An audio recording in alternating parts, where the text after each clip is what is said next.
comenzar, por favor. De acuerdo. Bueno, buenas noches, mi nombre es Elena y les voy a estar hablando sobre la memoria inmunológica frente al COVID-2, analizada 8 meses después de la infección. En la pantalla vemos los autores, investigadores que desarrollaron este trabajo,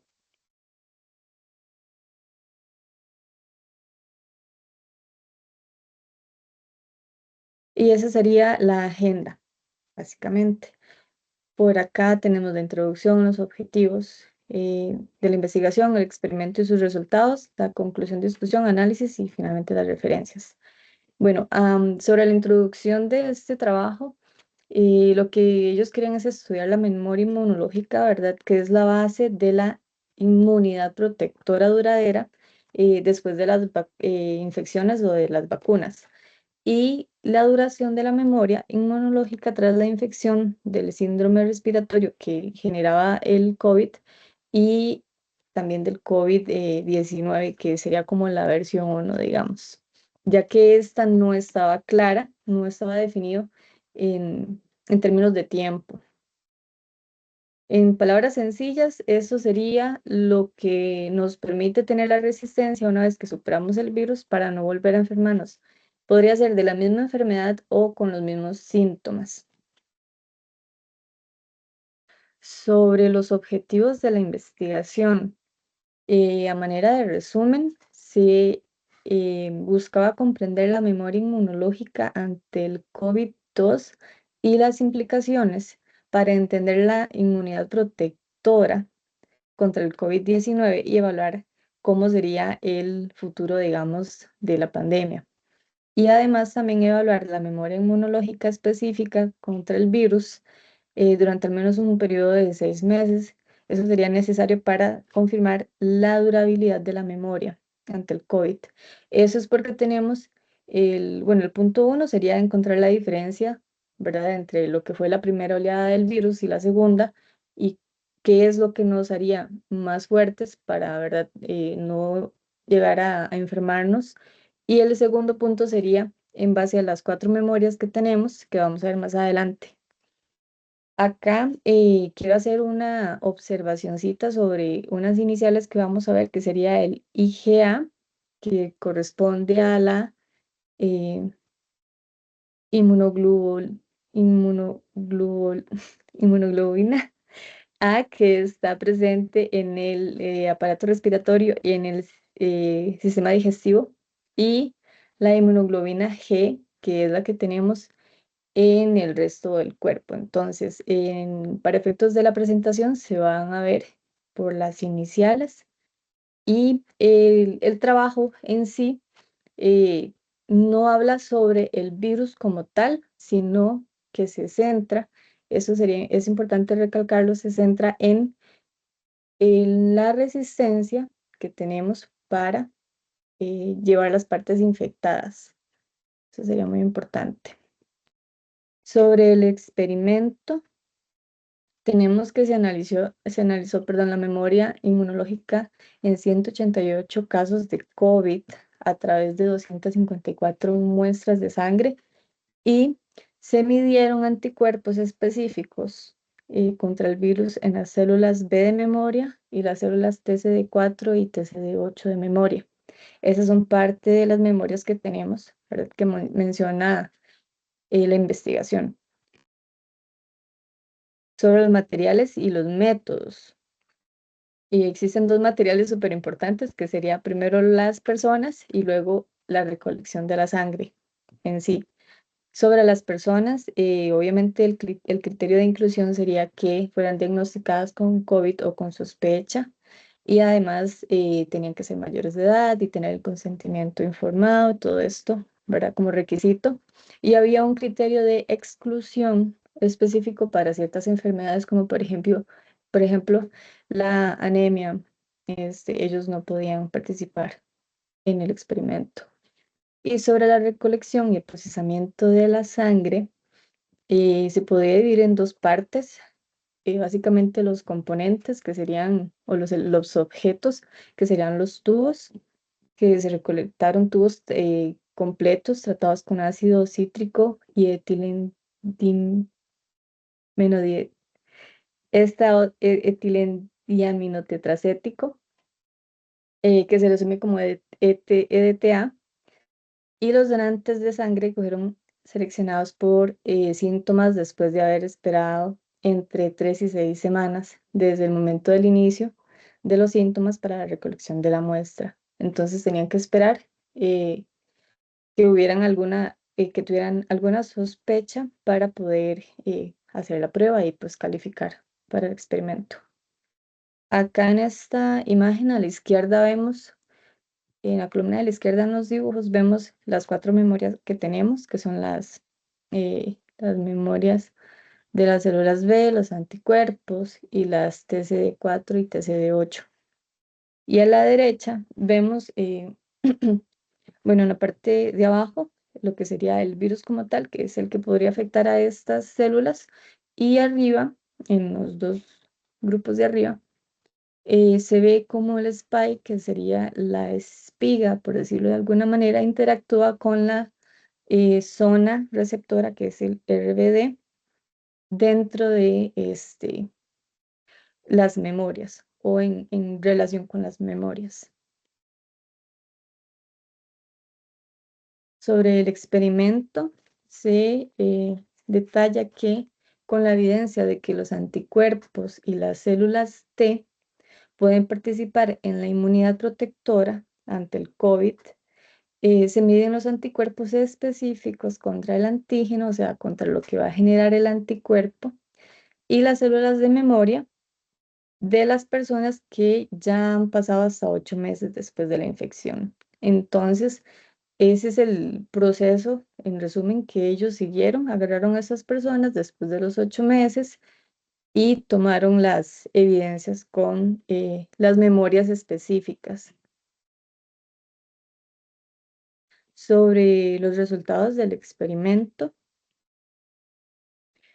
bueno, esa es parte de una tabla que más adelante voy a mostrar como en un vistazo general, porque por lo menos personalmente me llamó mucho la atención la cantidad de información que requirió ese análisis. De hecho, ese es uno de los más grandes que se ha hecho hasta ahorita en temas de enfermedades virales, y eh, los gráficos y todo esto a mí me llamó mucho la atención porque se ve demasiado complejo, se ve mucha información, y más adelante tenemos un vistazo de esas tablitas.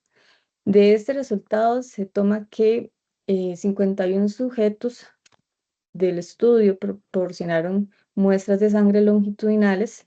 Esto quiere decir que se hicieron las muestras de sangre más de una vez y se les midieron diferentes variables, y lo que permitió ese análisis transversal, digamos, con una sola variable, una única vez, y longitudinal dentro de la memoria, una memoria específica contra el virus. Entonces, ya sean las células B, ya sean las memorias TCD4 o la 8, o los anticuerpos, cualquiera de estos pasaron por pruebas longitudinales o transversales con una sola variable medida. Y bueno, por acá está la tablita que lo ejemplifica. Básicamente 254 hace relación a los 8 meses y unos tantos días más. Y los donadores que hicieron los estudios longitudinales fueron alrededor del 27%, y los de una sola vez el 73%.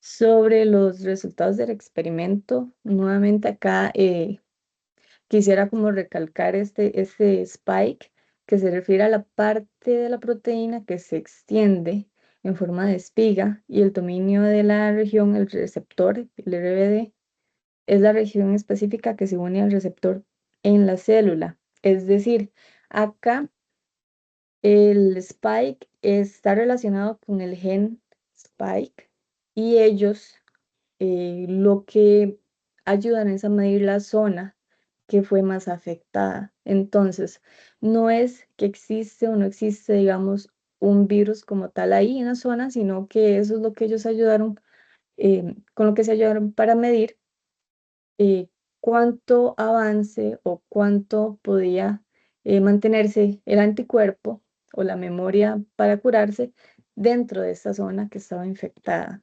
Básicamente, esa sería una explicación en palabras más sencillas.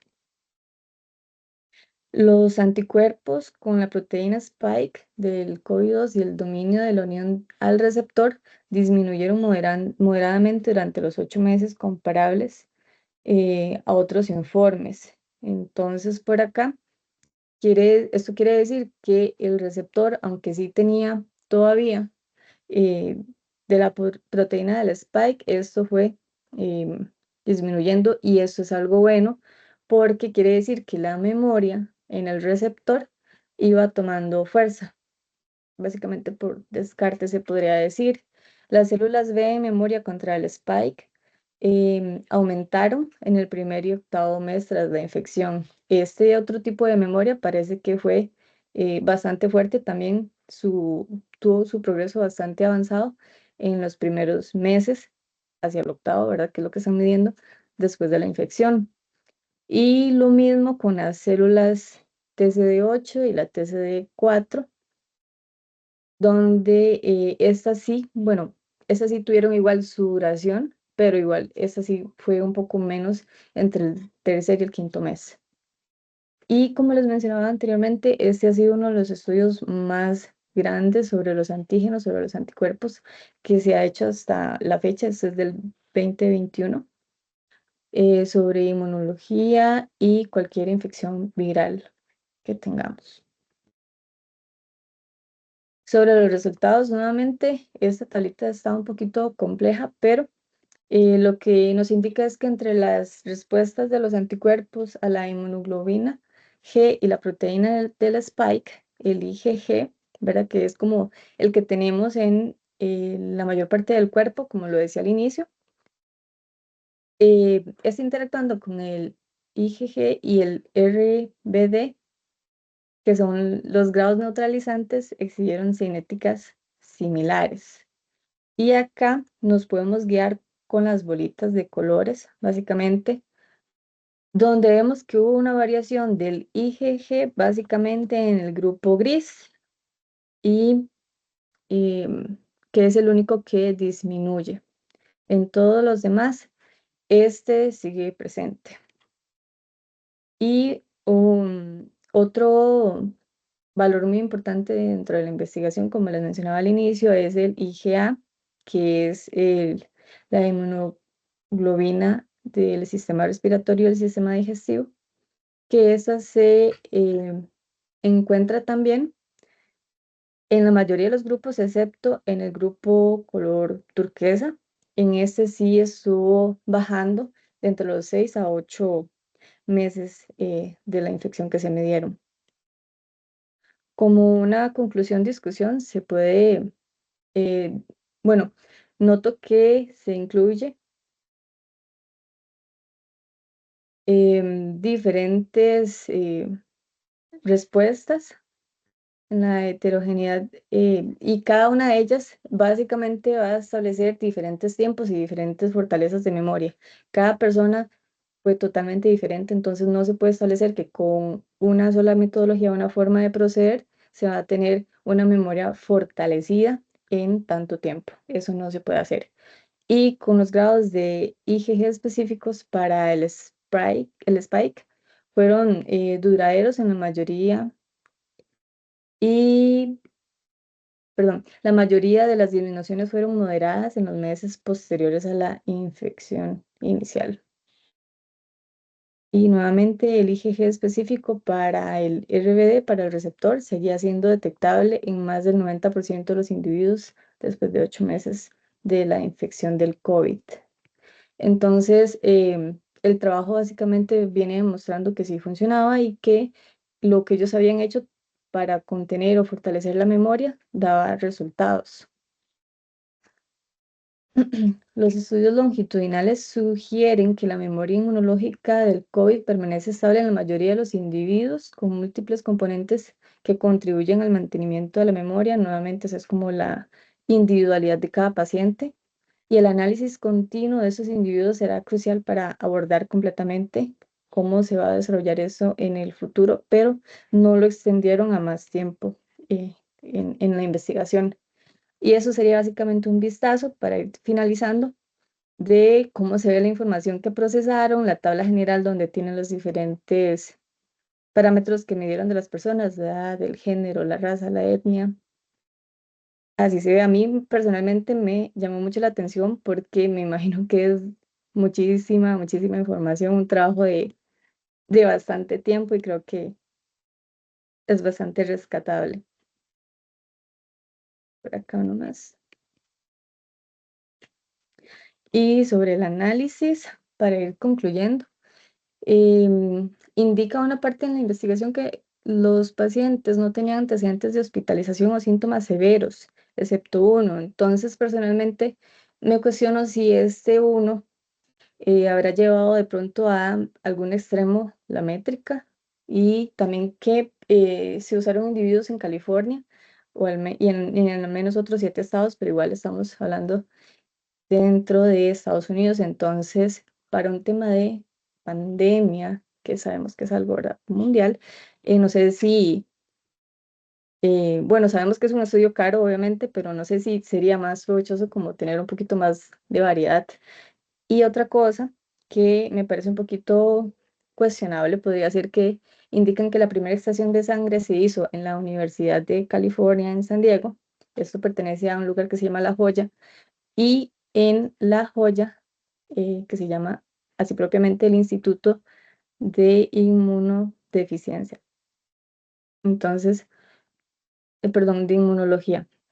Y entonces lo que me cuestiono es si esto tuvo las mismas condiciones, si no podrían haber afectado seriamente los resultados. Por acá eso serían las referencias. Eso sería. Muchas gracias por la atención.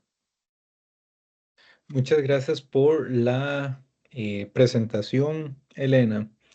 En particular, bueno, esto uno lo saca del status quo porque es un experimento de una naturaleza distinta y cuesta interpretar de las herramientas estadísticas que aplicaron, ¿verdad? Incluso se vuelve hasta pesadillo.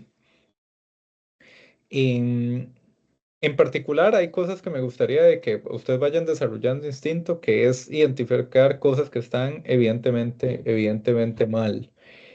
Siempre hay oportunidades de mejoras en experimentos, pero este es un caso de donde, por la formación base de uno, el- cuesta generar un criterio con respecto a eso. Más adelante veremos otro experimento médico donde, a pesar de que es de un área distinta a lo que nosotros vemos en el curso, hay cosas que eran evidentes que estaban metiendo la pata. Entonces, parte de lo que tenemos por ahí.